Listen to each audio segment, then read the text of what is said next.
Welcome back, guys. So in today's video, I'm going to be covering some more tools that I think that your shop would benefit from. Some of these you may already know about and have in your shop, and some of these you may not, because some of the things that I use as tools around here weren't even made for woodworking. So this first one I know that you know about and you've seen on other channels, but you may not know just how cheap they are. And that is a moisture meter. And years ago, moisture meters were very expensive. I'm talking $700-800 for even the pin style like this one. Yes, the name brand highest quality moisture meters out there are still that high, but for $20 or $30, you can actually get a moisture meter that reads really close. Unless you're in a manufacturing type of setting or building extremely fine furniture, the cheaper ones will be perfectly fine. Again, they're pin style, so you actually have to put the pins into the wood to get your reading. You will have some pin marks here, whereas like the newer, more expensive ones, they don't even have the pins. You can just run it over the material. I always try to check it on a part that I know that's going to be cut off, and depending on where you live,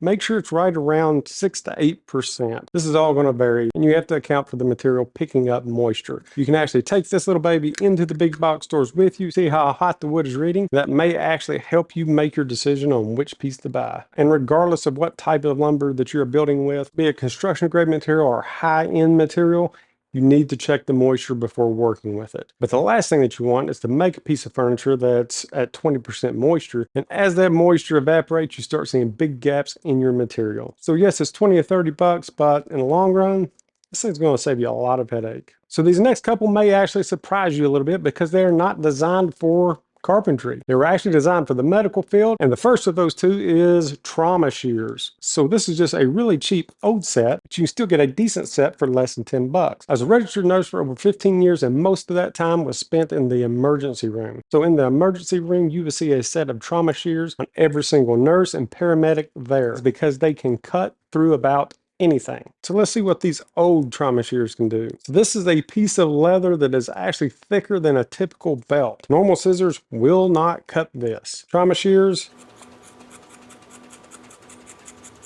not too bad. So I was working on a project the other day that was using chicken wire, and snipping this stuff with my wire cutters were just taking forever. So pulled out my handy dandy little trauma shears. And yes, I use and abuse these things just because they're so cheap to replace. But again, these are several years old, and this is metal strapping. So not only will it cut leather, will it cut metal, will it cut wire, and you know these packages that we get in for products that are made to like survive the apocalypse. I mean, you cannot get in these things. One other thing just to show you how this stuff cuts, this is a thick plastic bucket. There's no way that normal scissors would cut this. So like I was saying, around 5 bucks, having these things around your workshop, you can't go wrong. While we're talking about medical supplies that is also awesome in the woodworking and DIY field, let's talk about some hemostats. Some of you guys may know these as something else, but you behave yourself. They are so useful. They're like little mini pliers that lock into place. So think about all the uses that you could do with these. So in the hospital, a lot of times you actually see nurses walking around with their tape hanging off of their hemostats, snapped to their side. The reason for this is we use tape so often, and it is creating a tape dispenser on your body. So in the DIY field, this is awesome when you're doing any type of electrical work where you're going to have different color tape, or if you just need to mark anything different colors. You can just load your tape, and since it actually clips to about anything, now you're ready to go, and your tape is always at your fingertips. But what I use these things the most for around the shop is small nails. No more trying to hold a tiny nail and smashing the tips of your fingers off. So it will actually grip and clamp onto the small nail. And I know a lot of you guys probably use needle nose pliers for this, but needle nose pliers are actually slick on the inside, whereas these are actually designed with ridges on the inside to grip. So they work perfect for keeping your hands out of the way when it comes to putting in small nails or tacks. Another thing that they are great for is if you cannot get a nail out. Let's say you break one off and you just have a little piece sticking out or a part of a staple. As long as you can get the tips of these things on, they will pull anything out. Use the tool itself for leverage.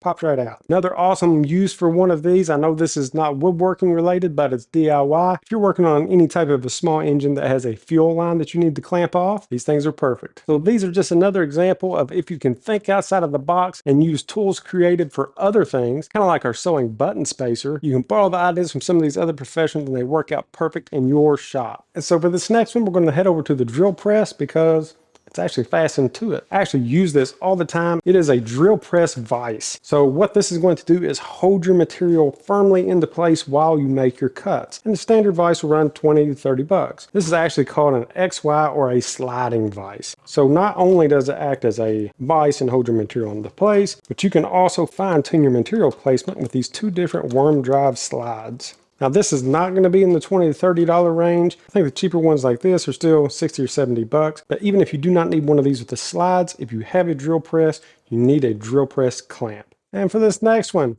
for less than 10 bucks, this piece of rubber can be yours. So this is not a sales pitch. This thing will actually save you a ton of money. And what this will do will actually clean your sandpaper and get you way more life out of it. Yes, I've heard of people using old shoes or other types of leather to do this, but it will not do it like this. It's actually made where this rubber is pressed and will break away while cleaning, so it actually cleans instead of burns. The worst thing for sandpaper is that it gets hot, and we do not want to do that while trying to clean it. As you can see, it's not just for big belt sanders, but can be used for any type of sandpaper out there. So for something that is less than 10 bucks, I know that it has saved me hundreds, if not thousands of dollars over the years. So not only are you saving money, but there's something kind of satisfying about watching all that sawdust just kind of disappear. This next one I actually saw someone review on another channel, bought it, and it is awesome. It's called the $1 Million Stick. No, it doesn't cost $1 million bucks. I think it's around 25, 20 bucks, something like that.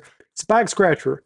I'm just kidding, it's not a back scratcher, but what it will do is while you're using your miter saw to cut small items, it'll keep these little babies where they belong, on your hand. So when we're making a cut on the miter saw and we have a longer piece, we have the support of both of the back stops. When we are cutting smaller pieces, we no longer have that support. The blade is spinning, and if there is no support behind it, it can actually pull this piece into that hole, which in turn is pulling your finger in with it. Again, that'll happen in a split second. That's where this baby comes in. You can keep your hand away from the part, put a little down pressure on the table and the part, and make your cut. So I just keep this one right here beside my saw on my other pile of wood that I need to go through. But there's never an excuse for me not to use this. Okay, so this next one would be an organizational tool, and it is a bar magnet. This is a 12-inch bar magnet, and you pick these things up for around $5 a piece. In the Patreon community, we have been discussing different types of organization, and one of the things that I recently showed them was this. This is my portable bit workstation, or portable workstation. So I have two of those bar magnets at the top, magnetizing all of my most used bits. I also have my drill bits on here as well. I can keep everything organized, and if I'm working on a project in a different area, I can just pick this up and take it over there. Small bins at the bottom were just left over from some screw bins that I had hanging on the walls, and they come in handy for small screws while you're working on projects. But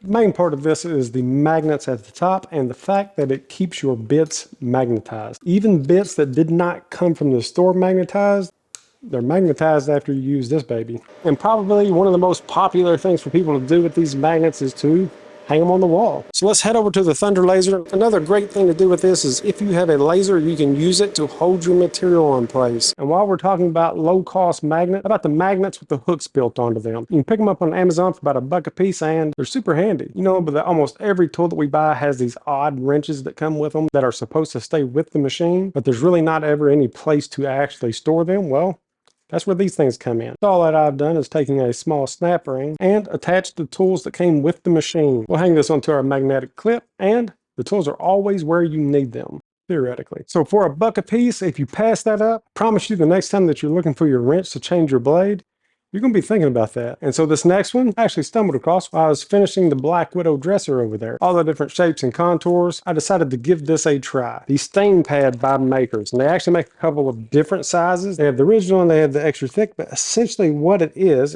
microfiber with sponges in it. And this is for staining. Of course, you would not use this whole pad. The cool thing is you can just cut what you need and put the rest away for later. No, this video is not sponsored by Makers, but this is a super cool item that I think that everyone should at least try out. This product's from a small family-owned business here in the United States, and I think that whenever we can support small business with an awesome product, we should. The cool thing about the stain pad is that it actually loads the applicator with enough stain to do a ton of work on your project without having to redip the applicator. Before I found out about stain pad, I was just using my trusty old t-shirt drawer, which just left for uneven coats of stain and having to re-dip about every 2 seconds. So I just stained this whole board with one little edge of the applicator and one little dip into the stain. Thank you guys so much for watching. Hope that you enjoyed that video and that you found a tool or two that you did not have that would be perfect in your shop. So what I want you to take away from this is to think outside of the box as always, not only with your builds, but with the different types of tools. So there are people that have mastered things in our trade, but that goes for all trades. So look at different trades out there, see what types of tools that they're using to make their jobs easier, and see if you can apply it to your shop. Till next time, guys,